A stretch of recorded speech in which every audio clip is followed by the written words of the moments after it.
Ji ma'am, 3 to 4 weeks के according की बात कर रहे हैं। देखिए, ब्लीडिंग आने के पीछे रीजन एक तो पर्सन की खुद की हिस्ट्री एबॉर्शन के लिए, जी, अगर जी, टेंडेंसी रही ब्लीडिंग की या हिस्ट्री ऑफ एबॉर्शन है, तो कई बार जी, 3 to 4 वीक्स में, क्योंकि बहुत क्रिटिकल कंडीशन होती है, तो वो जी, टर्मिनेट हो जाती है। दूसरा सबसे कॉमनेस्ट होता है कई बार 3 to 4 वीक्स में इम्प्लांटेशनल ब्लीडिंग जो है वो कई बार होती है। मतलब एम्ब्रियो जो है वो डेसिडुआ या एंडोमेट्रियम पे जब इम्प्लांट करता है, वहां पर जब फॉर्मेशन की प्रोसेस होती है, तो कई जी बार, मैम, जी गुड मॉर्निंग, तो कई बार ऐसा होता है कि वहां की थोड़ी सी एंडोमेट्रियम जो है वो झड़ना स्टार्ट हो जाती है, तो उसकी वजह से वो ब्लीडिंग होती है। तो कई बार उसको हम कहते हैं प्लाजेंटल साइन के नाम से उसको कहा जाता है, ठीक है। और ये प्लाज़ेंटा पेनलेस जी मैम, ब्लीडिंग होती है। अगर पेनफुल ब्लीडिंग रही महिला को, तो वो खतरनाक है, इमीडिएट ट्रीटमेंट की जरूरत है। ऑस अगर ओपन हो गया है, तो वो क्लियरली इंडिकेट कर रहा है कि प्रेगनेंसी उसकी टर्मिनेट होने वाली है, ठीक है, ऑस अगर ओपन जी हो मैम, गया है। तो कई बार हिस्ट्री, एबॉर्शन की हिस्ट्री की बेसिस पे भी कई बार हो जाता है। इतना ज्यादा एक्सर्शन कर लिया, मेंटल एक्सर्शन हो चाहे फिजिकल एक्सर्शन हो गया हो, उसकी वजह से भी कई बार प्रेगनेंसी टर्मिनेट हो जाती है। कई बार टॉर्च इन्फेक्शन की वजह से भी 3 to 4 वीक्स ऑफ प्रेगनेंसी में कई बार ब्लीडिंग होकर प्रेगनेंसी टर्मिनेट हो जाती है। तो ब्लीडिंग इज जी, अ साइन कि प्रेगनेंसी में कोई इश्यूज आ रहे हैं, ठीक है। सब कोरियोनिक हैमरेज तो नहीं फॉर्म हो रहा है, जैसे 6 to 8 मैम, वीक्स यही ऑफ तो प्रेगनेंसी स्कैनिंग में के कई दौरान बार। जी, जी वैष्णवी जी बोलें, क्या बोल रहे हैं? स्कैनिंग के दौरान कभी ये कंडीशन पता चलती है सब क्रॉनिक वाली, उसको धब्बे जैसे आते रहते हैं, प्लेसेंटल हाँ, पता चल जाती प्रॉब्लम है। है ना? जी मैम, जी जी जी बिल्कुल। जब सोनो कई बार ये होता है, ब्लीडिंग जो है वो दो टाइप की होती है। एक होती है कंसील्ड जी, ब्लीडिंग, मतलब ब्लीडिंग बाहर नहीं आ रही है, अंदर ही अंदर हो रही है। दूसरी होती है जी, जी, रिवील्ड ब्लीडिंग होती है। रिवील्ड का मतलब होता है जो जागरूक जागरूक हो, दिखने वाली हो। तो जो दिखने वाली ब्लीडिंग होती है, कुछ हिस्सा अंदर रह जाता है, कुछ हिस्सा बाहर ब्लीडिंग के फॉर्म में आता है। तो वो थोड़ी सी सेफ होती है, क्योंकि पेशेंट अलर्ट होता है कि ब्लीडिंग हो रही है, डॉक्टर के पास तुरंत चला गया। लेकिन जब कंसील्ड ब्लीडिंग होती है, तो उस कंडीशन में पेशेंट अवेयर ही नहीं होता है कि उसके शरीर में अंदर कुछ चेंजेस चल रहे हैं, ब्लीडिंग हो रही है, उसकी प्रेगनेंसी खराब हो सकती है। तो वो जी, जी, क्लियरली सोनोग्राफी से सब कोरियोनिक हेमरेज, प्लाजेंटल रीजन अगर है, प्लाजेंटा नीचे की तरफ इम्प्लांट हो गया है, ऊपर हिस्से में ना होकर, तो कई बार जी उसकी वजह से भी ब्लीडिंग जो है वो महिलाओं को प्रेगनेंसी के दौरान होने लग जाती है। तो ये ज़्यादातर सोनोग्राफी से पता चल जाता है, मैम ठीक है। 21 to 25 एज ज़्यादातर होता है ये, मतलब फर्स्ट मैरिड एज आप प्रेगनेंसी में। बोल रहे हैं? जी मैम, नहीं नहीं, ऐसा जरूरी नहीं है कि 21 से लेके 25 की एज ग्रुप जो होती है उनमें देखने को मिलेगा या ज्यादा करके। पर जी मैम, ऐसा केसेस देखा गया कि ये एज ग्रुप वाली, कई बार ऐसा जी, देखा गया। कई बार ऐसा भी होता है कि बहुत एल्डरली ग्रेविडा, मतलब ऐसी महिलाएं जो 35 के बाद में गर्भ धारण कर जी, रही हैं, ये उनमें फोकस भी रहता देखने है। को मिलता जी, है ना। तो जी मैम, अर्ली ग्रेविडा मतलब बहुत कम उम्र की बच्ची है, वो प्रेग्नेंट हो गई, तो उनमें देखने को मिल सकता है।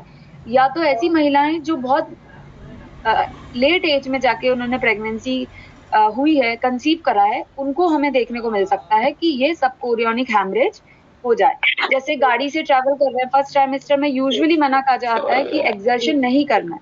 जर्क लगा, वज़न अब वज़न का जर्क भी लगा तो पेन प्लाजेंटा और जो ट्रांजिशन हो रहा है, तो ब्लीडिंग होने के चांसेस बढ़ जाते हैं, ठीक है। मैडम सॉरी, अ, मैडम मनोज सक्सेना बोल रहा हूँ। मैंने जस्ट अभी क्लास ज्वाइन करा, तो can you please repeat the same please नहीं नहीं, वो जो आपने। एक स्टूडेंट का क्वेश्चन था, ओके उसका मैम, ओके मैम, आंसर मैं दे रही थी। अभी तो एक्चुअल क्लास स्टार्ट नहीं हुआ, अब मैं क्लास स्टार्ट करने जा रही हूँ, ओके, ठीक है। Thank you so much ma'am. Okay, thank you so much ma'am. जी वेलकम।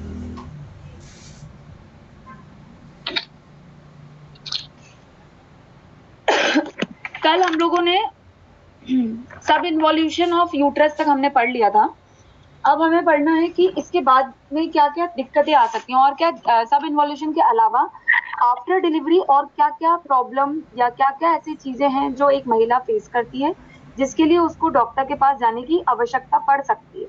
तो पहला आता है कि माँ बच्चे को डिलीवर करने के बाद दूसरा जो मेन ऑर्गन हो जाता है, जिसका मेन रोल होता है, वो होता है स्तन, ब्रेस्ट का, ठीक है, क्योंकि उसको लैक्टेट कर रही है, वो बच्चे को फीड करवाना है। तो यहाँ पे कई बार प्रॉब्लम जो है वो मेमोरी ग्लैंड या ब्रेस्ट में जो है वो प्रॉब्लम देखने को मिलती है। अब किस तरीके से मिल सकती है? तो सबसे पहला प्रॉब्लम आता है एंगॉर्जमेंट ऑफ द ब्रेस्ट। ठीक है, ब्रेस्ट एंगॉर्जमेंट। मैं एक इमेज आपके साथ शेयर करती हूँ।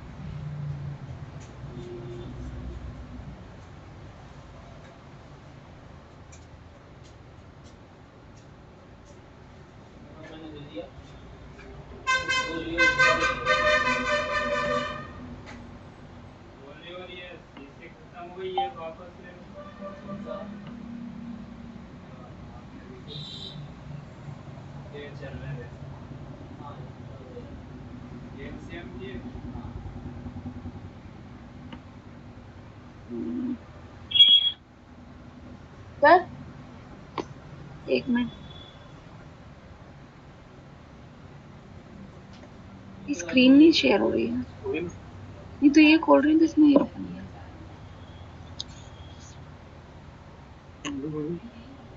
मेरी ये वर्ड फाइल है। हम्म।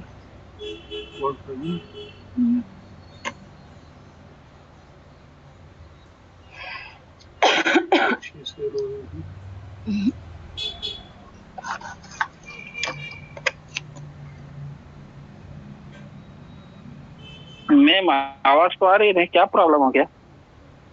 नहीं कोई प्रॉब्लम नहीं हुआ। मैं एक स्क्रीन शेयर करना चाह रही हूँ आपके साथ, तो वो हो नहीं रहा है। थोड़ा सा आप एक मिनट वेट करिए, मेरे को एक इमेज दिखानी थी।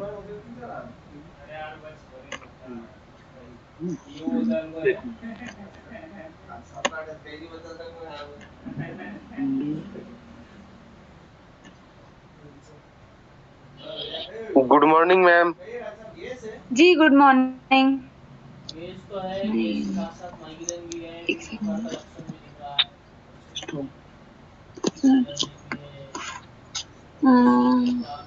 ठीक है चलो, नहीं चलिए ठीक है। एक स्क्रीन दिखाना था, वो नहीं हो पा रहा है शेयर। नेक्स्ट टाइम कभी दिखा दूंगी आपको।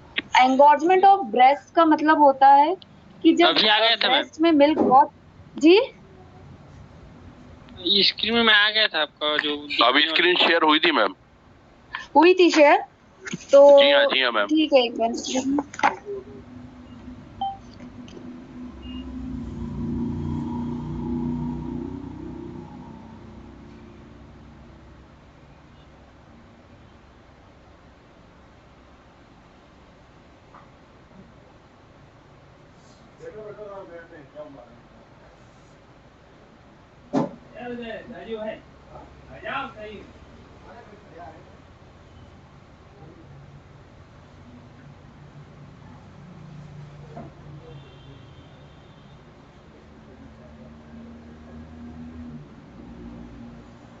Good morning ma'am.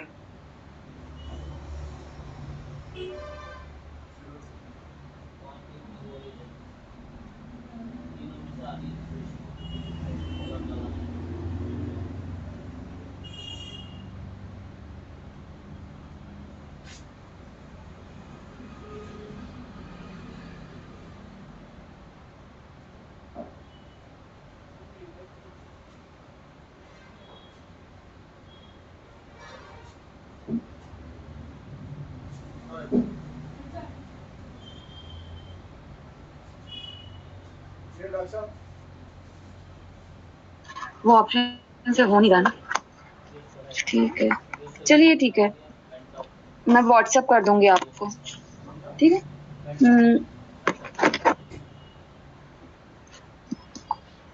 बुक है ना सबके पास? जी मैम। पेज नंबर बोलिए मैम। पेज नंबर 50 बुक का नाम क्या है मैम? ये है आपका maternal and child health care. क्या मैम, एक बार प्लीज रिपीट करेंगी? Maternal and child health care. Okay, thank you so much ma'am. ठीक है, और उसमें ब्रेस्ट एंगॉर्जमेंट हम पढ़ रहे हैं। तो ब्रेस्ट एंगॉर्जमेंट नॉन लैक्टेटिंग ब्रेस्ट और लैक्टेटिंग ब्रेस्ट के बीच में कंपैरेटिव इमेज दी है, देखी सबने? ठीक है जी, ठीक है। तो जो नॉन लैक्टेटिंग ब्रेस्ट होता है उसके शेप में, और जो लैक्टेटिंग ब्रेस्ट होता है उसमें जो लैक्टेटिंग डक्ट्स होती हैं, मिल्क ग्लैंड जो होती हैं, उनमें काफी चेंजेस आपको देखने को मिलेंगे। जब मदर लैक्टेटिंग होती है तो जो डक्ट्स होते हैं वो प्रॉपरली फिल्ड अप होते हैं, एंगोर्ज होते हैं और एनलार्ज होते हैं, ठीक है। जब मिल्क बहुत एक्सेसिवली फिल्ड अप हो जाता है ब्रेस्ट में तो वो हैवीनेस की फीलिंग देना स्टार्ट कर देता है। उसके साथ साथ प्रिकिंग सेंसेशन जो है और स्ट्रेचिंग पेन जो है वो महिला को फील होना शुरू हो जाता है, ठीक है। एक नॉलेज पॉइंट ऑफ व्यू से मैं एक चीज बता रही हूँ आपको कि ड्यूरिंग द प्रेगनेंसी पूरे 9 मंथ में ब्रेस्ट जो है वो एनलार्जमेंट की प्रोसेस या लैक्टेशन के लिए प्रिपेयर हो रहा होता है। एक लिगामेंट होता है जिसे हम कहते हैं सस्पेंसरी लिगामेंट, ठीक है। पूरा ब्रेस्ट जो है उसकी स्ट्रक्चरल इंटीग्रिटी, मतलब उसका शेप, साइज, शेप जो है वो बिल्कुल भी डिसफिगर्ड नहीं होता है, बिल्कुल भी डिस्टर्ब नहीं होता है लैक्टेशन के टाइम पे भी और आफ्टर लैक्टेशन के बाद भी। वो बिल्कुल भी उसका स्ट्रक्चरल इंटीग्रिटी, उसका जो स्ट्रक्चर है वो मेंटेन रहता है। किन की वजह से वो मेंटेन रहता है उस ब्रेस्ट का स्ट्रक्चर? तो वो होता है एक लिगामेंट जिसे हम कहते हैं सस्पेंसरी लिगामेंट, और उस सस्पेंसरी लिगामेंट का नाम है कूपर्स लिगामेंट, ठीक है। ये कूपर्स लिगामेंट जैसे गाड़ी में सस्पेंशंस होते हैं उनकी तरह ये काम करते हैं, उसकी शेप को मेंटेन करने का काम करता है ब्रेस्ट पे, ठीक है। इसीलिए पूरे लैक्टेशन के दौरान पूरे 9 महीने वो एक यूनिफॉर्मिटी के साथ एनलार्ज होता है। ऐसा नहीं कि एक तरफ से एनलार्ज हो गया दूसरी तरफ से नहीं हुआ, बिल्कुल स्ट्रक्चर को ध्यान में रखते हुए वो एनलार्ज होता है। और जैसे ही मदर को लैक्टेशन स्टॉप होता है वो श्रिंक करके अपनी नॉर्मल जो उसकी स्ट्रक्चर होती है उसमें वापस से चला जाता है। उसकी पूरी जो रिस्पॉन्सिबल होता है शेप को मेंटेन करने के लिए वो लिगामेंट होता है कूपर्स लिगामेंट, ठीक है। जैसे जैसे ब्रेस्ट में मिल्क का फिलिंग अप स्टार्ट होती है तो स्किन स्ट्रेच होती है और ऊपर की स्किन जो है वो थिन अप होना स्टार्ट हो जाती है, पतली होना स्टार्ट हो जाती है, स्ट्रेच होती है स्किन। तो उस स्ट्रेचिंग की वजह से महिला को एक प्रिकिंग, सुई चुभने जैसा वाला एहसास जो है वो ब्रेस्ट में होना स्टार्ट हो जाता है, ठीक है। और अगर माँ ने अभी भी दूध नहीं पिलाना शुरू करा है, मिल्क फिलअप होता ही जा रहा है, तो कई बार माँ को जो है वो नोट जो है वो फील होना स्टार्ट हो जाएंगे, क्योंकि डक्ट्स जो है वो कई बार ब्लॉक भी हो जाती हैं वहां पर, ठीक है, लैक्टेटिंग डक्ट्स। तो उसका इलाज यही है कि कोल्ड कंप्रेशन करें, क्योंकि वहां का हीट जो है, टेम्परेचर जो है वो बढ़ जाता है। दूसरा, वहां पे आप कोल्ड कंप्रेशन करके वहां के टेम्परेचर को आप रिड्यूस कर देंगे। तीसरा, मदर से हम बोलेंगे कि पंप जो है वो ब्रेस्ट पंप जो आजकल आते हैं वो इस्तेमाल करें, या तो फिर मैन्युअली दबाकर मिल्क को बाहर निकाले, जिससे कि एंगोर्जमेंट या ब्रेस्ट के अंदर का प्रेशर जो है वो रिलीज हो जाए। अगर इससे भी उसे आराम नहीं आ रहा है तो we go for the oestrogen therapy, ठीक है। बट ईस्ट्रोजन थेरेपी के लिए बेटर है कि पेशेंट जो है वो डॉक्टर से कंसल्ट करे, खुद से ना ले, ठीक है। दूसरी चीज है क्रैक्ड निप्पल या फिशर्ड निप्पल। क्रैक निप्पल वाला जो पोर्शन होता है उसमें जब क्रैक्स आ जाएं, कट लग जाते हैं, ये किन कारणों की वजह से होता है? ये मेनली अगर माँ साफ सफाई का ध्यान नहीं दे रही है, ठीक है, बच्चे को फीड करवा रही है, फीड करवाने के बाद वो अपने ब्रेस्ट एरिया को क्लीन नहीं कर रही है, तो उसके ऊपर एक लेयर जो है वो डिपॉजिट होना स्टार्ट हो जाएगी। और जैसे ही बच्चा मिल्क को सक करने के लिए खींचेगा तो वहां पे स्किन एक लेयर डिपोजिशन होने की वजह से वहां से फट जाएगी, क्रैक हो जाएगी, ठीक है। और कई बार उस क्रैक से ब्लड जो है वो भी मिल्क के साथ बाहर आना शुरू हो जाता है, ठीक है। और बच्चे को कई बार खींचने की वजह से माँ को बहुत सीवियर जो है वो दर्द होना शुरू होता है, ठीक है। कई बार अगर इसको ठीक नहीं किया गया, माँ ने आगे भी सफाई का ध्यान नहीं दिया, तो उस क्रैक से इन्फेक्शन अंदर चला जाएगा और मैस्टाइटिस, आइटिस वर्ड लग रहा है, ठीक है, इन्फ्लामेशन और इन्फेक्शन को इंडिकेट कर रहा है। तो ब्रेस्ट में जो है वो इन्फ्लामेटरी कंडीशन डेवलप हो जाएगी, जिसे हम बोलेंगे मैस्टाइटिस। मेरी आवाज आ रही है? Yes ma'am, yes ma'am, yes ma'am, yes yes yes madam, आ रही है मैम, आ रही है, जी जी जी, ठीक है, चलिए म्यूट कर लीजिए आप लोग।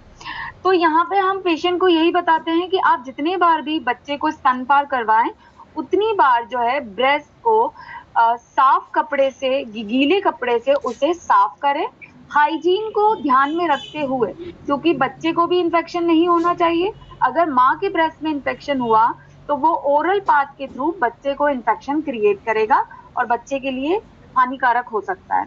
ठीक है, तो यहाँ पर हम ये भी बोल सकते हैं अगर क्रैक्स आ गए हैं तो क्या ऑइंटमेंट या ट्रीटमेंट हम दे सकते हैं, तो एंटीसेप्टिक ऑइंटमेंट्स का प्रयोग करने के लिए हम यहाँ पे बोलेंगे। साथ में एंटीसेप्टिक सॉल्यूशन तो लगाना ही है, उसके साथ ही साफ सफाई का बहुत ज्यादा ध्यान रखने की जरूरत है।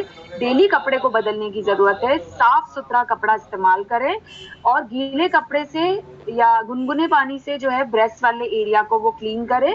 अगर जरूरत पड़े तो वहां पे थोड़ा सा ऑयल डाल के पानी में उस एरिया पे अप्लाई करें, जिससे कि ल्यूब्रिकेशन का वो काम करे, जिससे बच्चा जब सक करता है, सकलिंग प्रोसेस करता है निप्पल में, तो एक फ्रिक्शन होता है और उस फ्रिक्शन से इंजरी या चोट ना हो, उसको बचाने के लिए हम कई बार ऑयल एप्लीकेशन की बात करते हैं। ठीक है, नेक्स्ट है रिट्रैक्टेड निप्पल। निप्पल अंदर की तरफ धंस जाना। ठीक है, निप्पल अंदर की तरफ धंस जाना ये मेनली किन महिलाओं में हमें देखने को मिलेगा?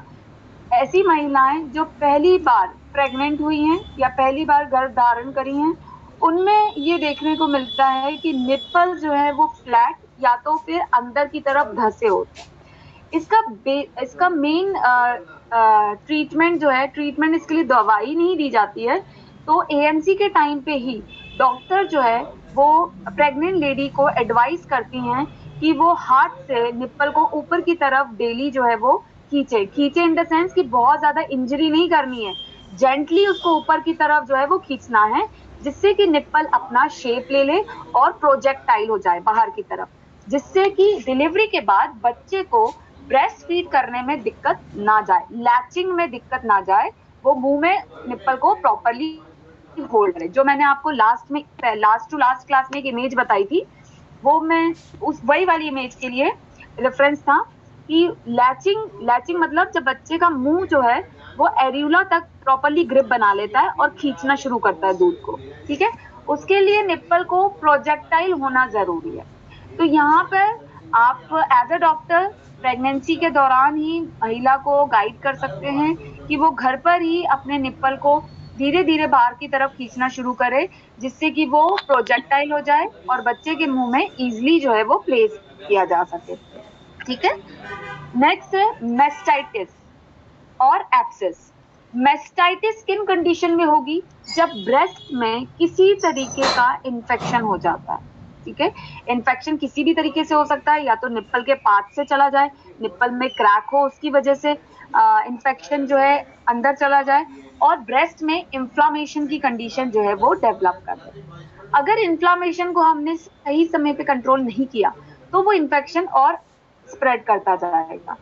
जैसे कि सर्दी जुकाम जब हमें होता है और उसे कंट्रोल नहीं किया जाता है तो हमारे सर्वाइकल लिम्फ नोड्स जो है वो एनलार्ज हो जाते हैं। सिमिलरली जब ब्रेस्ट में इन्फेक्शन होगा तो कहाँ के लिम्फ नोड एनलार्ज होंगे? एक्सिलरी लिम्फ नोड जो हैं वो एनलार्ज होना शुरू हो जाएंगे। ये क्यों एनलार्ज होते हैं? तो लिम्फ नोड का काम होता है, ये काम करते हैं सिपाही की तरह। ठीक है, ये एक्सिलरी लिम्फ नोड जो है वो एनलार्ज हो जाएंगे, जिससे कि ब्रेस्ट का इन्फेक्शन ब्रेस्ट में ही रहे और दूसरी जगह जो है वो स्प्रेड ना हो। तो ये लिम्फ नोड पुलिस गार्ड या सिपाही की तरह काम करके उस इन्फेक्शन को वहीं तक रोक के रखेंगे। तो एक्सिलरी लिम्फ नोड जो कांख वाला या एक्सिला वाला रीजन होता है, वहां पे कुछ लिम्फ नोड्स होती हैं वो एनलार्ज हो जाएंगी। ठीक है, इसके साथ साथ पेनफुल नोड जो है वो महिला को फील होना शुरू होगा। डॉक्टर जब एग्जामिन करेगा, एग्जामिनेशन जब करते हैं तो उंगली दबा के प्रेस करके नहीं देखी जाती है, जेंटली क्लॉकवाइज मोशन में वहां पे मूवमेंट करवाया जाता है हैंड का स्किन के ऊपर।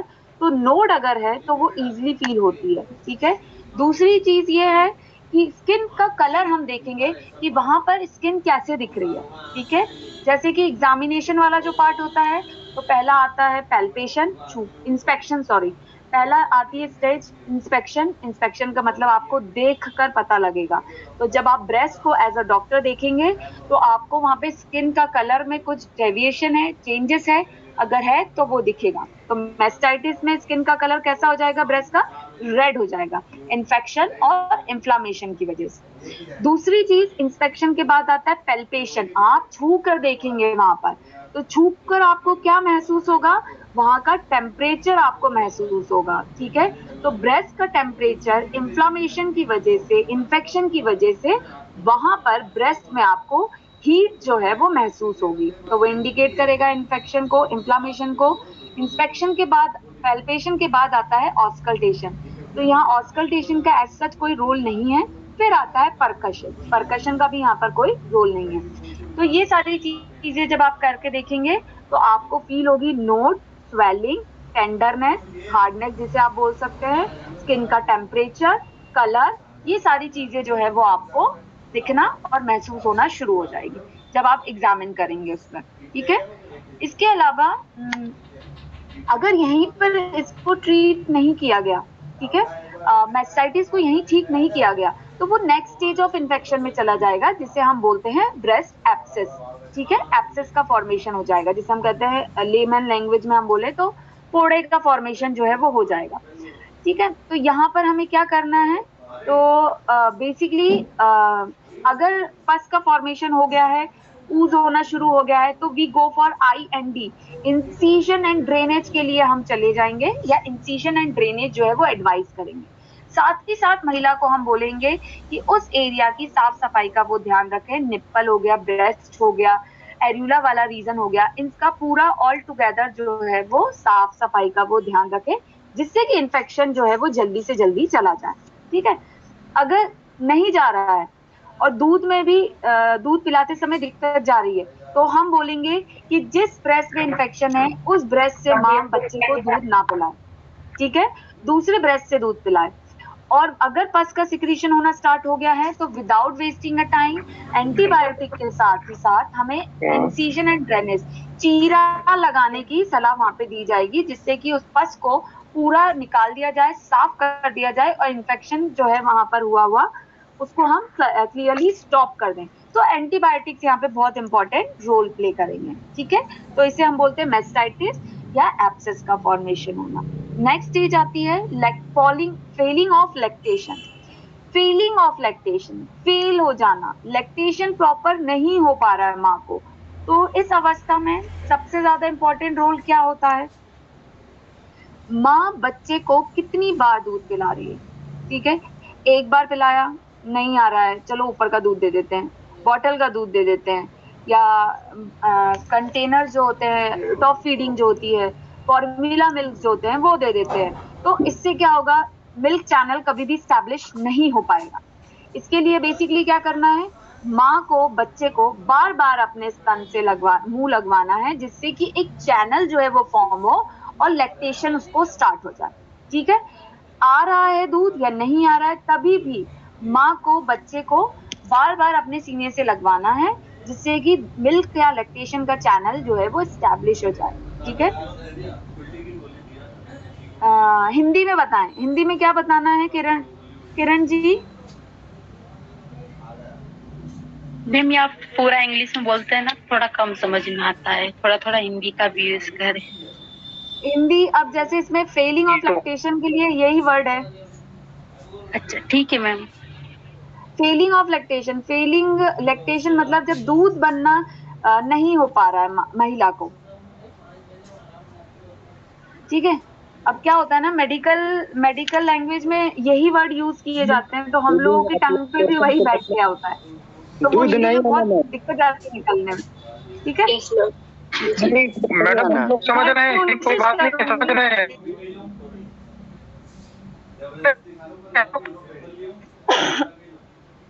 फेलिंग ऑफ लैक्टेशन मतलब कि दूध नहीं आना। अगर महिला को दूध प्रॉपरली नहीं बन पा रहा है, स्तन में दूध प्रॉपरली नहीं आ पा रहा है, तो उस कंडीशन में एक महिला क्या कर सकती है, तो वो ये कर सकती है अपने बच्चे को, अपने शिशु को बार बार स्तन से वो मुंह लगवाए, मुंह को बार बार जो है वो निप्पल के पास लेके जाए, थोड़ा सा बच्चा खींचे उसको, तो उससे क्या होगा, ब्रेन में मैसेज जाना जरूरी है, हाइपोथैलेमस में मैसेज जाएगा, ठीक है। तो जब बच्चा दूध खींचना शुरू करता है, निप्पल को मुंह में लेता है और उसको खींचता है, तो ब्रेन में मैसेज जाता है, ब्रेन से हाइपोथैलेमस में जाता है, हाइपोथैलेमस से मैसेज जाता है, तो वो क्या करता है, किसको स्टिमुलेट करेगा, स्टिमुलेट मतलब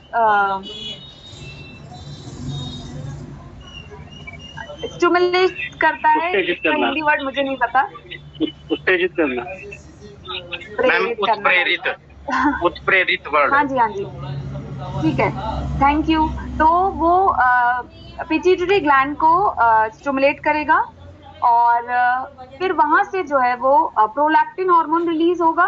प्रोलैक्टिन हार्मोन, अगर प्रोलैक्टिन हार्मोन का हिंदी नाम नहीं पता मुझे, प्रोलैक्टिन हार्मोन लैक्टेशन या दूध बनाने के लिए रिस्पॉन्सिबल होता है।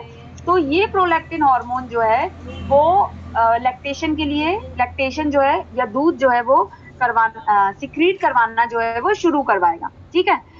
तो इसके लिए होल सोल कौन रिस्पॉन्सिबल है, बच्चा। और बच्चे को जब तक निप्पल नहीं पकड़ाया जाएगा तब तक ये पूरा पाथ जो है वो नहीं बनेगा, ठीक है, जागृत ही नहीं हो पाएगा, वो सुप्त अवस्था में वहां पड़ा रहेगा, ठीक है। तो उसके लिए बच्चे को बार बार माँ का स्तन जो है वो पकड़ाना मुंह में जरूरी है, क्लियर। और दूसरी चीज, इसके लिए माँ को और अपनी तरफ से क्या करना है, तो अपनी तरफ से उसको ऐसा डाइट लेना है, खान पान उसको अपना ऐसा रखना है जिससे कि उसे भरपूर मात्रा में कैलोरी, एनर्जी और विटामिन, मिनरल और तरल लिक्विड डाइट जो होती है वो कंज्यूम करें, जिससे कि उसको मिल्क का सिक्रीशन, फॉर्मेशन, ठीक है, बनना, दूध का बनना प्रॉपर हो जाए। जब दूध प्रॉपरली बनेगा तो बच्चे के खींचने से मैसेज प्रॉपर जाएगा तो वो बाहर प्रॉपरली आ पाएगा, ठीक है। तो ये बहुत ज्यादा जरूरी है। अब जब माँ को दूध प्रॉपरली नहीं बनेगा या दूध नहीं आ पा रहा है तो वो मानसिक मेंटल टॉर्चर भी एक तरीके से होता है माँ के लिए, क्योंकि वो एक गिल्ट में जीती है कि अरे मैं अपने बच्चे को तो दूध ही नहीं पिला पा रही हूँ। तो आपको एज अ डॉक्टर वहां पे काउंसलिंग बहुत इंपॉर्टेंट रोल हो जाएगी, उसे समझाना बहुत जरूरी है कि आपको टेंशन लेने की बजाय अपनी तरफ से आप क्या क्या कर सकते हैं जिससे कि दूध जो है वो बच्चे को भरपूर मात्रा में मिल सके, ठीक है। तो आपको ये समझाना है। इसके अलावा urinary track infection, next problem जो कॉमनली महिलाओं में देखने को मिलती है वो है मूत्र संबंधित प्रॉब्लम, यूरिन, पेशाब से रिलेटेड जो प्रॉब्लम्स होती है जिसे हम कहते हैं इंग्लिश में या मेडिकली हम जिसे बोलते हैं यूरिनरी ट्रैक इन्फेक्शन, UTI, बहुत कॉमन है फीमेल्स में, स्पेशली डिलीवरी के बाद, क्योंकि शरीर बहुत ज्यादा कमजोर हो जाता है और कई बार बच्चे का ध्यान देते देते महिला जो है वो वॉशरूम भी या टॉयलेट जो है वो करने नहीं जा पाती है, यूरिन को होल्ड करके रख लेती है। तो जब अगर यूरिन को बहुत लंबे समय तक उसने होल्ड करके रखा, रोक के रखा पेशाब को, तो वो इन्फेक्शन क्रिएट कर देगा। दूसरी प्रॉब्लम आती है UTI में कि क्या क्या सिम्टम, लक्षण हमें देखने को मिल सकते हैं। तो पहला लक्षण आता है इसमें कि बुखार, इन्फेक्शन है तो बुखार आएगा, सीधी सी बात है। दूसरा कि बार बार घड़ी घड़ी पेशाब का अनुभव होना कि मुझे यूरिन आ रही है या पेशाब लग रही है, और जैसे ही वो पेशाब के लिए जाएगी महिला तो यूरिन वाली जगह पर या योनि द्वार में वहां पे जलन या खुजली का एहसास और यूरिन करते समय दर्द का एहसास जो है वो महिला को रहेगा। और दर्द भी कैसा रहेगा, चुभने वाला दर्द जो है वो महिला को महसूस होगा। तो वो इंडिकेट करेगा या वो किसकी तरफ आपको इशारा कर रहा है कि ये UTI जो है महिला को हो चुका है।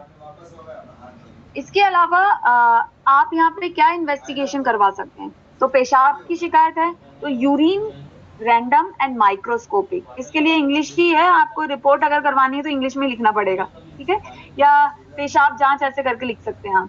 तो urine R&M, routine and microscopic. दूसरा urine culture and sensitivity test, ठीक है, जिससे कि कौन सा माइक्रो ऑर्गेनिज्म यूरिन में ग्रो कर रहा है, पनप रहा है, वो आपको पता चलेगा और उसके हिसाब से आप एंटीबायोटिक्स जो हैं वो दे सकते हैं। मैं कोशिश कर रही हूँ कि और हिंदी में बोलूं, ठीक है।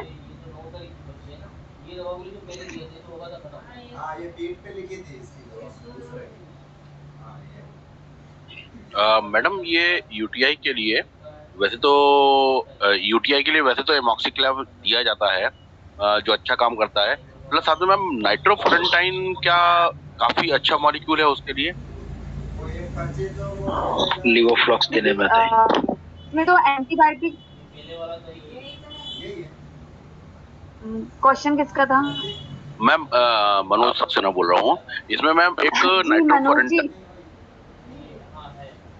देखिए एलोपैथिक ड्रग की अगर मैं बताऊं तो मुझे बहुत ज्यादा इसका एलोपैथी का नॉलेज नहीं है मुझे कि मेडिसिन यहाँ पे बेसिकली कौन सी काम कर सकती है, बट ये है कि अगर आपने कल्चर एंड सेंसिटिविटी करवाया है तो उसमें जो ऑर्गेनिज्म आ रहा है, तो जो मॉडर्न मेडिसिन या एलोपैथिक मेडिसिन जो होती हैं उसमें उस माइक्रो ऑर्गेनिज्म के हिसाब से ही ड्रग का चयन किया जाता है, ठीक है। एंटीबायोटिक जो है वो यूज की जाती है, ठीक है। अब जैसे आपने बोला कि एमॉक्सिसिलिन जो है वो बड़ा अच्छा काम करती है, नो डाउट, क्योंकि वो एंटीबायोटिक है। आप कितना ब्रॉड स्पेक्ट्रम का एंटीबायोटिक ले रहे हैं वो डिपेंड करता है कि उसका यूटीआई चला जाए। दूसरा, ओरल लिक्विड इनटेक कितना कर रही है, यूरिन के लिए वो बार बार कितना जा रही है, क्यों? क्योंकि वो वेस्ट प्रोडक्ट जो अंदर रह गया था उसको हमें फ्लश आउट करवाना है, बाहर निकालना है। तो यूरिन उसको बार बार अच्छे अमाउंट में पानी लेने के साथ उसको यूरिन के लिए बार बार हम एडवाइस करेंगे कि वो जाए, ठीक है। होल्ड करके ना रखे बहुत लंबे समय तक, ठीक है। Okay ma'am, thank you ma'am. जी जी। तो ये था हेलो मैम। का। Hello ma'am. हाँ जी। हेलो जी। हाँ मैम, ये बच्चों में जैसे 1-2 महीने के बच्चे होते हैं और जब मदर बेबी को दूध पिलाती है तो हमारे गांव खेड़े में ऐसा बोलते हैं इधर महाराष्ट्रीय भाषा में कि उसको टारू लग गया बोलते हैं, और स्तर में मतलब ऐसा कड़कपन आ जाता है, फिर पेन होता है, लालिमा आ जाती है। मैम ये ज्यादा प्रॉब्लम देखने को मिलता है हमें। स्तन में? हाँ, स्तन में मतलब फिर ऐसे स्वेलिंग जैसे लालिमा, और दूध नहीं पिला सकते बच्चे को। बिल्कुल। वो एक गांव देहात में बोलते हैं मैम कि वो बच्चे का हेड लगने से ऐसा कुछ हो जाता है सर, मतलब पिलाते समय में ऐसे बोलते हैं। गांव खेड़े में ऐसे देहात में बोलते हैं मैम। बोलते होंगे पर वो मैस्टाइटिस की कंडीशन है, ठीक है। हाँ, तो वो क्या होता है मैम, और उसको मतलब कौन सी मेडिसिन दे सकते हैं उसके बारे में बताइए। देखिए मैस्टाइटिस तो मैंने अभी जस्ट रिपीट करा था कि मैस्टाइटिस क्या होता है। मैस्टाइटिस में जब ब्रेस्ट में किसी तरीके का इन्फेक्शन, इन्फ्लामेशन की कंडीशन हो जाती है तो उसकी वजह से ब्रेस्ट जो है, स्तन जो है, वो उसमें स्वेलिंग आ जाती है, सूज जाता है, रेडनेस आ जाती है, गठाने कई बार फील होना शुरू हो जाती हैं, और माँ जो है के लिए दर्दनाक कंडीशन होती है क्योंकि वो बच्चे को स्तनपान नहीं करवा पाती उससे, ठीक है। कई बार बुखार भी आता है जिसे हम बोलते हैं मिल्क फीवर के नाम से, ठीक है। तो यहाँ पर आप ये करवा सकते हैं कि पहले तो जिस तरफ का इन्फेक्शन है उस स्तन से माँ बच्चे को दूध ना पिलाए। दूसरा, कोल्ड एप्लीकेशन, ठंडे पानी से वहां पे सिकाई करे, चाहे बर्फ की सिकाई करे, जिससे कि वहां का हीट जो है, टेम्परेचर जो है वो रिड्यूस हो जाए, कंजेशन जिसे हम बोलते हैं वो रिड्यूस हो जाए। दूसरा, अगर इन्फेक्शन बहुत ज्यादा है तो वहां पर एंटीबायोटिक्स जो है वो स्टार्ट करते हैं डॉक्टर, नॉर्मली जो भी ब्रॉड स्पेक्ट्रम एंटीबायोटिक्स होते हैं वो देना शुरू करते हैं, जिससे कि वहां का इन्फेक्शन जो है वो खत्म हो जाए, ठीक है, और माँ जो है वो बच्चे को दूध पिला सके। लास्ट इम्पॉर्टेंट कि मिल्क नहीं पिला पा रही है बच्चे को, दूध नहीं पिला पा रही है उस तरफ के स्तन से, तो वो मिल्क पंप से या ब्रेस्ट पंप से उस मिल्क को जो है बाहर की तरफ खींच के निकाल लें, जिससे कि वहां का उस ब्रेस्ट का, उस स्तन का प्रेशर रिड्यूस हो जाए, नहीं तो और हीट बढ़ती जाएगी, कंजेशन बढ़ता जाएगा, पेन जो है वो असहनीय हो जाएगी और हॉस्पिटलाइजेशन करना पड़ जाएगा, ठीक है। तो ये पूरा आपको करना रहेगा इसमें। Okay, thank you ma'am. आप लोगों का ये पोस्ट नटल केयर चैप्टर जो है वो पूरा कंप्लीट हो गया है, ठीक है। अब मैं नेक्स्ट चैप्टर स्टार्ट कर रही हूँ। किसी का और कोई प्रश्न तो नहीं है? पेज नंबर बोलिए नेक्स्ट चैप्टर का। जी 50। मैम, हाँ जी मैम मैं ये पूछ रही थी, मेरी भाभी थी, उनको बच्चा हुआ तो वो अपने बच्चे को दूध नहीं पिला पाई, तो दूध आया ही नहीं, तो उसका क्या रिटर्न रहा होगा? अभी कितना समय हुआ डिलीवरी को? अब तो उनका बच्चा बड़ा हो गया, 9-10 महीने का हो गया, लेकिन वो कभी मतलब दूध नहीं पिलाया। 9-10 महीने का हो गया, बड़ा हो गया। 9-10 साल का ना? नहीं, 9-10 महीने का। 9-10 मंथ्स का हो गया है, तो एक बार हाँ, भी दूध नहीं पिलाया? नहीं। डिलीवरी कैसी थी, नॉर्मल या C section? C-section। C section थी, राइट। और दूसरा क्या उन्होंने कोशिश करी थी अपनी तरफ से कभी दूध पिलाने की? हाँ, कोशिश की थी, उनको डॉक्टर भी मना कर दी कि आपको दूध नहीं आना। डॉक्टर ने तो डॉक्टर से पूछा नहीं कि क्यों नहीं आएगा डॉक्टर साहब दूध? वो उतना नहीं पूछी, लेकिन ये था कि फिर उनको पाउडर दिया गया, वहां से डॉक्टर ने दिया पाउडर, दिया एक ऑर्डर हुए थे बच्चे को दूध, लेकिन दूध नहीं आ रही। देखिए कई बार सी सेक्शन में ये प्रॉब्लम होती है, सी सेक्शन डिलीवरी में नेचुरल नॉर्मल डिलीवरी के कंपैरिजन में, पहले भी मैंने बोला है कि नॉर्मल डिलीवरी में डिलीवरी होने के कुछ घंटे के बाद ही दूध जो है वो आना शुरू हो जाता है। लेकिन सी सेक्शन डिलीवरी में कई बार ये प्रॉब्लम देखने को मिलती है कि माँ जो है वो स्तनपानी नहीं कर पा रही है, क्योंकि ब्रेस्ट लैक्टेशन दूध जो है वो बन ही नहीं रहा है या बाहर की तरफ आ ही नहीं रहा है। तो नॉर्मली यहाँ पे जो डॉक्टर्स करते हैं या जो हॉस्पिटल के सेटअप में करवाया जाता है, दूध नहीं भी आ रहा है तो भी बार बार बच्चे को माँ के स्तन से लगवाना ही है, क्योंकि वो चैनल सी सेक्शन में डिस्टर्ब हो जाता है। ठीक है, जो ब्रेन से मैसेज जाना है वो मैसेजिंग डिस्टर्ब हो चुकी होती है, जिसकी वजह से लैक्टेशन या दूध जो है वो माँ को प्रॉपरली नहीं बनता है। एक दिन करवाया नहीं हुआ, 2 दिन करवाया नहीं हुआ, 3 दिन करवाया नहीं हुआ, तो माँ भी हताश हो जाती है। और ऊपर से अगर डॉक्टर से बोल दे कि आपको नहीं होगा, तो ऐसा तो कोई रीजन नहीं है, ऐसा कोई कॉज नहीं है कि जिसकी वजह से माँ को लैक्टेशन ना हो। बच्चे को मुंह से लगवाया, स्तन पे लगवाया, तो लैक्टेशन होगा ही होगा, दूध आएगा ही आएगा। ठीक है, अगर नहीं आ रहा है तो कई बार माँ को लैक्टोजन ग्लोब्यूल्स करके कुछ मेडिसिन आती हैं जो कि दूध बनाने की प्रक्रिया को बढ़ा देती हैं या उसको प्रमोट करती हैं, जिससे कि प्रॉपरली दूध जो है वो हो सके, बन सके। ठीक है, मैडम एक चीज पूछा था मैं। हाँ जी मैम, इसमें एक कंडीशन ये भी हो सकती है कि आपने जो वो हार्मोन बोला था, वो हार्मोन की कमी हो, उसकी वजह से लैक्टेशन ना, उसकी वजह से दूध ना आ रहा हो। बिल्कुल बिल्कुल, प्रोलैक्टिन हार्मोन की अगर डेफिशिएंसी है तो प्रोलैक्टिन हार्मोन डेफिशिएंट कब होगा? देखिए प्रोलैक्टिन हार्मोन का सिंथेसिस पूरे 9 महीने हो रहा होता जी, है ना, पूरे 9 महीने वो प्रोलैक्टिन हार्मोन ईस्ट्रोजन और प्रोजेस्टेरॉन को जो है वो सप्रेस करके रखेगा, नहीं तो मेंसेस आ जाएंगे, प्रेगनेंसी के दौरान ब्लीडिंग हो जाएगी। ठीक है, तो प्रोलैक्टिन हार्मोन जो है जैसे ही बेबी डिलीवर्ड आउट होता है, प्रोलैक्टिन हार्मोन का लेवल जो है वो बढ़ जाता है। कई बार ये होता है कि प्रोलैक्टिन हार्मोन का लेवल जो है वो ड्रॉप करना स्टार्ट हो जाता है, नीचे गिरना शुरू हो जाता है, और महिलाओं को मेंसेस आ जाते हैं और लैक्टेशन नहीं हो पाता है, दूध जो है वो बन ही नहीं पाता है। तो कई बार ये भी हो सकता है कि प्रोलैक्टिन हार्मोन जो है उसकी डेफिशिएंसी की वजह से महिला को लैक्टेशन बनी हो ही नहीं रहा, तो उसके लिए टेस्ट करवाना जरूरी है। हम थियोरेटिकली नहीं बोल सकते हैं कि भाई ये हार्मोन की कमी हो गई इसलिए आपको दूध नहीं बन रहा है।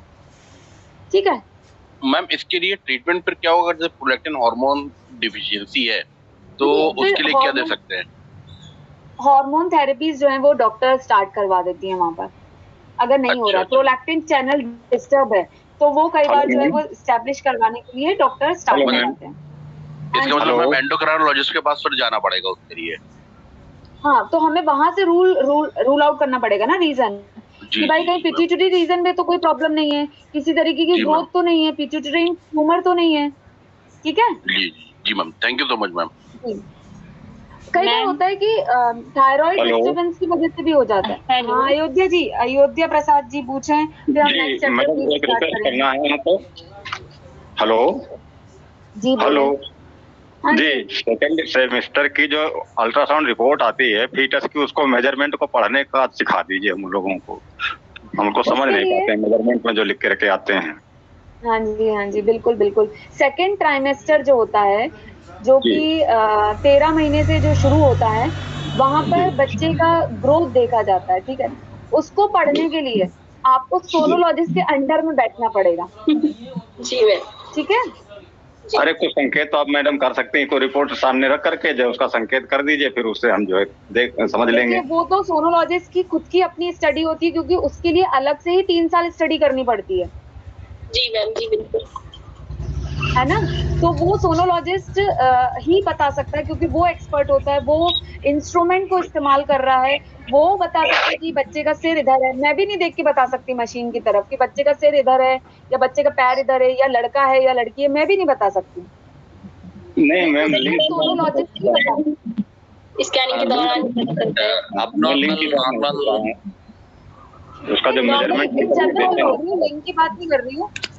सोनोलॉजिस्ट ही उसके एक्सपर्ट होते हैं।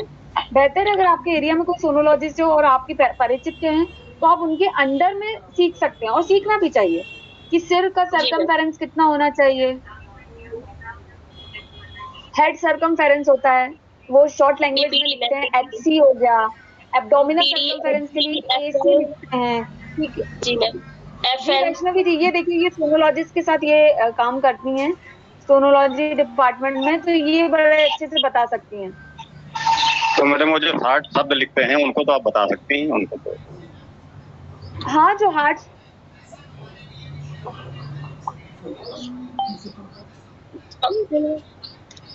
हेलो मैम, 4-5 ऐसे रीजन होते हैं जिनको देखना समझना होता है। प्रेजेंटेशन हो गया, लिक्विड वॉल्यूम हो गया, HR हो गया, बीक्स क्या जा रहा है क्या नहीं, बच्चे की प्रेजेंटेशन, ब्रीच। हाँ यही मैडम मेरा पूछना था कि जैसे उसमें HR लिखा हुआ, उसके आगे उसकी जो रीडिंग लिखी हो, तो HR से हम क्या उसका मतलब निकालेंगे, ये चीज मैं जानना है। हार्ट रेट होता है बच्चे का, मतलब हार्ट रेट उसका क्या जा रहा है जी। 130 है तो उसका मतलब हार्ट रेट इंक्रीज में डिक्रीज में जा रहा है। 150 के आसपास, 52 हो गया, 48 हो गया, ये तो बिल्कुल ठीक है, नॉर्मली कंडीशन में है। और लिक्विड वॉल्यूम देखना होता है, ग्रेड में दिया होता है। जी मैडम। और प्रेजेंटेशन देखनी होती है, बच्चा शिफेलिक है, ब्रीच है, ट्रांसवर्स है, ये देखना होता है। नहीं ये चीज तो समझ में आ जाती है, लेकिन उसका जो कोड वर्ड, वो शॉर्ट टर्म में जो कोड वर्ड लिखे हो तो वो नहीं। ग्रेड में दे देते हैं, लिक्विड वॉल्यूम देखना होता है, हमारा एमनियोटिक फ्लूइड क्या है, ग्रेड में दिया है। जैसे अभी आपने HR बताया, मेरे को ऐसा समझ में आ गया। इसी प्रकार के जो मेजरमेंट के जो उसके जो शॉर्ट टर्म होते हैं वो चीज समझ में नहीं आती कि उसमें जो क्या चीज लिख रहे हैं आगे। नॉर्मल आप नॉर्मल की तो बात की है, यही नहीं समझ में आता है कि इसमें जो है इसकी फुल फॉर्म क्या हो। अयोध्या जी सर, ये जो है ना, अयोध्या सर क्या है कि आपके पास में जो भी सोनोलॉजिस्ट होगा, आप उससे एक बार 1 घंटा आपको देना पड़ेगा, वो सब बता देगा आपको, सब सिखा देगा। केवल 1 घंटा ही देना पड़ेगा अपने को। बिल्कुल बिल्कुल, और कुछ दिनों में ही आप सीख जाएंगे। मैं यहाँ से आपको बताती भी रहूंगी, तो मैं सिर्फ बेसिक जो टर्मिनोलॉजी होती है उसकी, मैं वो आपको एक्सप्लेन कर सकती हूँ कि उस सोनोग्राफी रिपोर्ट में उस टर्मिनोलॉजी का मतलब क्या होता है।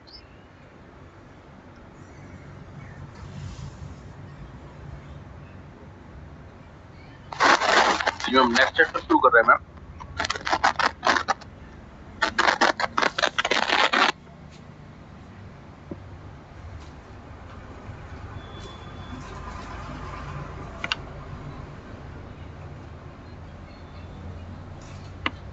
तो मैम, मैं एक क्वेश्चन और पूछना चाह रही थी। मैम, ये दूध निकालने में वेस्ट की साइज में तो कोई वो नहीं होता ना, डिपेंड नहीं करता कि साइज छोटा है कि बड़ा है, मिल्क बनेगा उसके हिसाब से मिल्क बनेगा, ऐसा कुछ नहीं होता ना। हेलो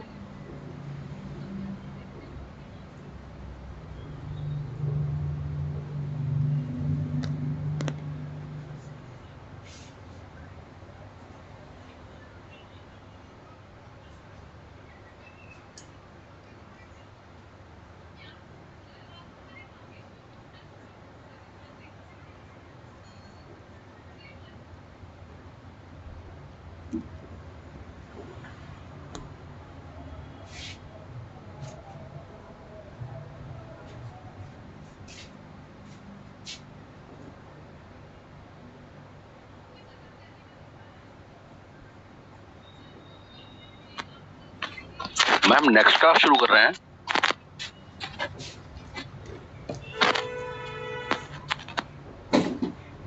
मैम का आवाज नहीं आ रहा है।